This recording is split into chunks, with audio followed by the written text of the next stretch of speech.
Agora vamos falar de esporte. O Grêmio empatou em casa, já o Internacional enfrenta mais uma derrota. Os Palmeiras não saíram do 0-0 no domingo à noite em Porto Alegre.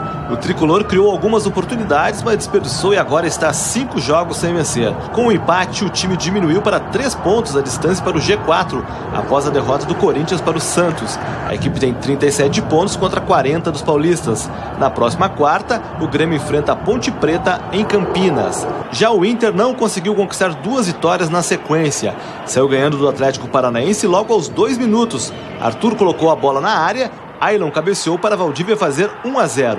O Colorado recuou e o time da casa tomou conta da partida.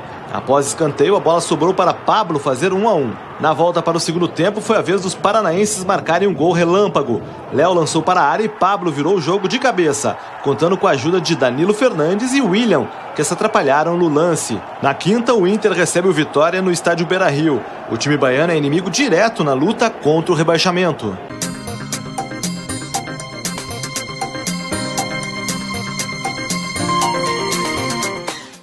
Para quarta-feira, previsão de sol, mínima 11, máxima 20 graus. Quinta-feira também de sol, mínima 9, máxima 22. Sexta-feira segue com sol, mínima 11, máxima 25 graus.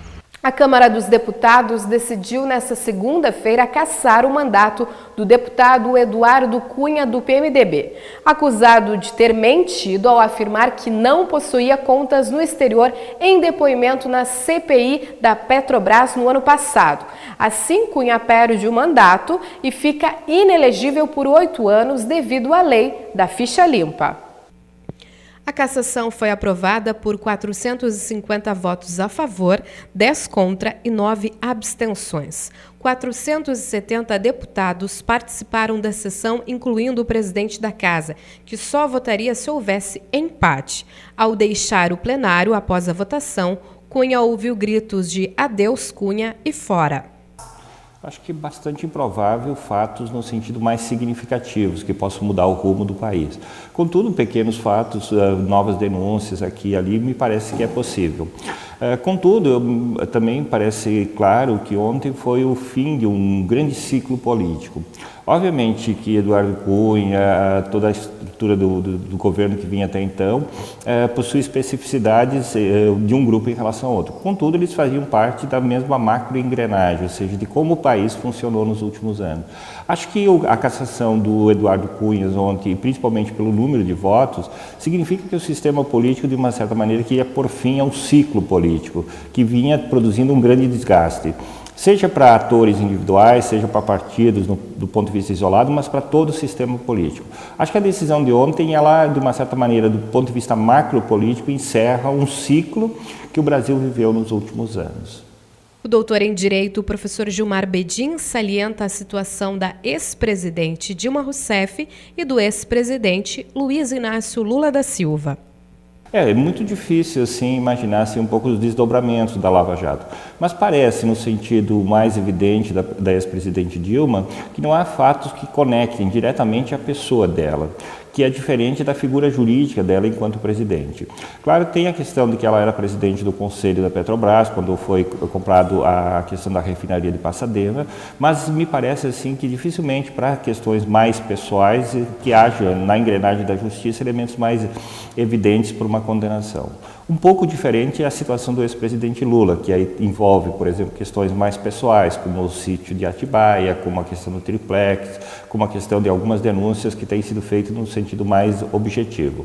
Contudo, me parece que no caso da presidente Dilma, assim, me parece mais difícil do ponto de vista pessoal ter uma responsabilização individual. Acho que é uma situação que diz mais respeito a ela, ou dizia mais a respeito a ela enquanto uma figura jurídica da presidência da República, do que da figura individual dela como pessoa humana. O doutor avalia a atuação do atual presidente Michel Temer.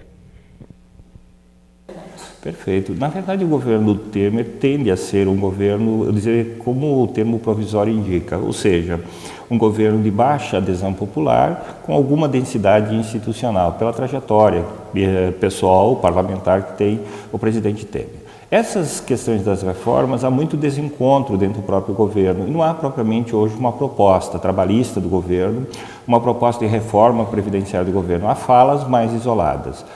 Me parece que esse processo tende a ganhar corpo agora após as eleições municipais e aí vamos conhecer de fato quais são as propostas oficiais do governo. Há muito boato sobre mudanças de jornada de trabalho, essas questões todas, isso não me parece plausível nesse momento haver mudanças nesse sentido. Muito provavelmente o que deve haver na área trabalhista é alguma flexibilização da legislação trabalhista, questão da regularização hoje do que se chama de terceirização, e na área da Previdência sim alguma reforma que indique para o futuro uma sustentabilidade do sistema previdenciário. Mas não me parece que oficialmente, do ponto de vista assim, de uma proposta de governo, venha propostas demasiadamente contundentes. Acho que tende o governo Temer a ser o que ele é, um governo de transição, e que vai fazer algumas reformas, mas não reformas estruturais do país que somente um presidente eleito na próxima eleição pode conduzir. Imagino que sim, na verdade sim, o governo provisório como o governo provisório tem consciência dos limites da sua ação, me parece sim que pode haver algumas propostas de adaptação da legislação, mas nada muito mais substancial. Isso somente poderá ser feito, encaminhado por um presidente eleito. Bem ou mal, o governo Temer é o governo, vamos dizer, resultante de um processo constitucional, obviamente que ele foi eleito também como vice-presidente, mas não ter a força suficiente para convencer as pessoas de que é hora, nesse momento de 2 anos de mandato, fazer grandes transformações do ponto de vista da estrutura jurídica. Não acredito nisso, me parece que algumas reformas sim serão encaminhadas, mas numa dimensão muito menor do que as pessoas imaginam. Você já pensou em levar o seu cachorro para o cinema? Confira na reportagem da TV Brasil. Vai vir um movimento bem acima da média. A atração desta vez não foi o filme, mas o público. Lola! Na chegada, kits especiais com chocolate, biscoito, bolinha e garrafa d'água. Tudo para cachorro. Lá dentro teve estranhamento sim, mas prevaleceu a confraternização entre as raças. Os donos aproveitaram a ocasião para exibir os trajes dos bichinhos de estimação, óculos escuros, gravata e babados. A ideia era fechar o cinema para comemorar os 3 anos do Chico. O Chico foi um presente dos meus pais para mim, porque eu estava com depressão, e aí eu ganhei o Chico e ele mudou a minha vida, né, minha estrela? Ele é o príncipe da casa. Só que o evento cresceu tanto que o jeito foi abrir para o público. A ideia agora é fazer mais eventos desse tipo. A intenção é essa, juntar mais cachorros, mais amigos e fazer Brasília uma cidade mais alegre. E o filme? Adequado ao público homenageado. Pets, a vida secreta dos bichos. Pense numa sessão boa para cachorro. Faltam apenas 9 dias para a estação mais florida do ano. Só que nem toda a beleza da primavera consegue aliviar o sofrimento de quem tem problemas respiratórios. E não é pouca gente. Em todo o mundo, 30% da população tem rinite, uma das formas mais conhecidas de alergia.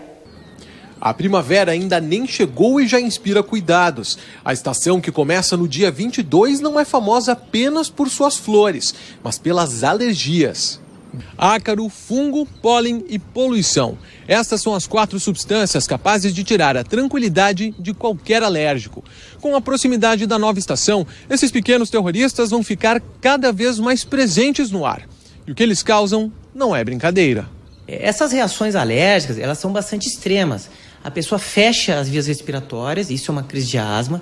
O nariz obstrui, isso é uma crise de rinite. E quando começa a formar secreção, muitas vezes amarelada, já é uma sinusite. Então, todas essas reações é o organismo se defendendo ou sendo agredido por esses fatores alérgicos que são muito frequentes nessa época do ano. Só na América Latina se estima que quase 70% da população sofra de rinite alérgica.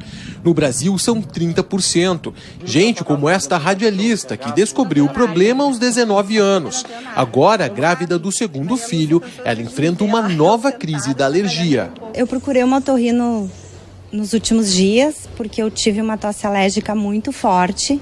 Eu não dormia mais à noite, eu tossia demais. Em função da rinite alérgica, né, em função desse período da chegada da primavera. e ela me receitou algumas medicações que são liberadas para esse momento da gestação. Segundo o pneumologista, a tendência é que essas alergias se tornem cada vez mais comuns. Uma estimativa da Organização Mundial da Alergia calcula que até 2025 a população global de asmáticos chegue a 400 milhões de pessoas. Para elas, a melhor alternativa é se prevenir. Primeiro, tem que usar tratamentos que reduzem a alergia. Podem ser comprimidos, podem ser sprays nasais. Outras coisas é evitar ambientes que proporcionam maior contato com essas substâncias que causam alergia.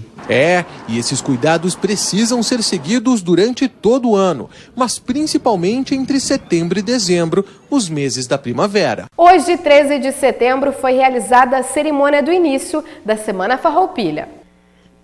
A chama crioula está no município de Juí desde 7 de setembro. A centelha foi trazida pelos cavalarianos de Juí desde o município de Triunfo, passando também por Ibirubá, Santa Bárbara, Panambi, Pejuçara, Bozano e, por fim, Ijuí. E na tarde desta terça-feira, o tradicionalista Estevan Zambelan acendeu a chama e distribuiu às entidades na Praça da República, onde foi realizada a abertura oficial da Semana Farroupilha. A gente não esperava isso. Já que me escolheram, né? Então estou aí para colaborar assim, com entidades e a parte gaúcha, né? Então a gente está aí, né? Para colaborar com as pessoas. A gente percebe uma emoção na sua fala. É muita paixão pelo Rio Grande, com certeza. Olha, sempre foi. Desde guri sempre tinha essa paixão pelo gaúcho, pelo Rio Grande. Sempre foi. E estou aí até hoje colaborando, né? No ano de 1947, foi criado em Porto Alegre, no Colégio Júlio de Castilhos, um departamento de tradições gaúchas com o objetivo de resgatar, preservar e proporcionar a revitalização das coisas tradicionais do Rio Grande do Sul, através da história gaúcha. Naquele momento, um grupo de jovens do colégio manifestou o desejo de fazer a cavalo o acompanhamento dos restos mortais do general farroupilha Davi Canabarro, que era trasladado ao paentão rio-grandense no cemitério da Santa Casa de Misericórdia. O ato ocorreu em 5 de setembro. Com 8 jovens a cavalo, 2 dias depois, 3 daqueles jovens, Paixão Cortes, Ciro Ferreira e Fernando Vieira, também a cavalo, retiraram uma centelha do fogo simbólico da pátria, à meia-noite do dia 7 de setembro, acendendo o candeeiro crioulo que foi guardado no Colégio Júlio de Castilhos, dando origem à chama crioula, que simboliza o apego do gaúcho à sua terra, o seu nativismo, seu telurismo. A chama crioula traz em si o reconhecimento pela história e pela trajetória social do gaúcho. Desde então, o acendimento e distribuição da chama crioula se repete anualmente. Para nós gaúchos tradicionalistas, é mais um motivo de muito orgulho.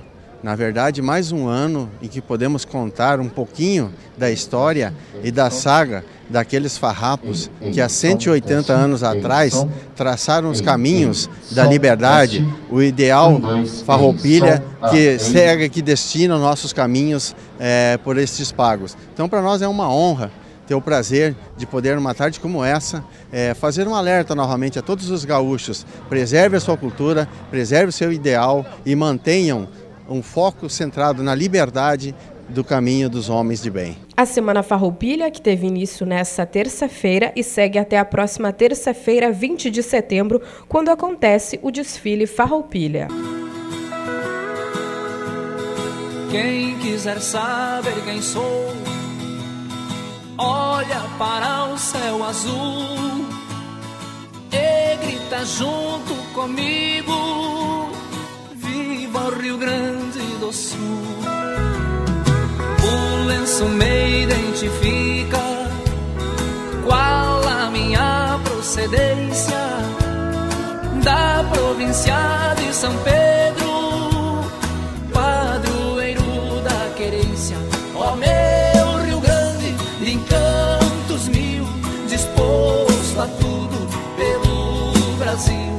Querência amada dos parreirais, da uva vem o vinho, do povo vem o carinho, bondade nunca é demais.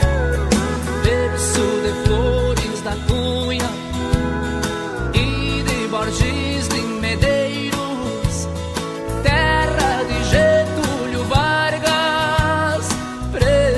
vertente brasileiro. Eu sou da mesma vertente que... Na sexta-feira você confere um pouco mais da programação da Semana Farroupilha. Uma ótima semana a todos, nós nos encontramos na sexta-feira. Boa noite!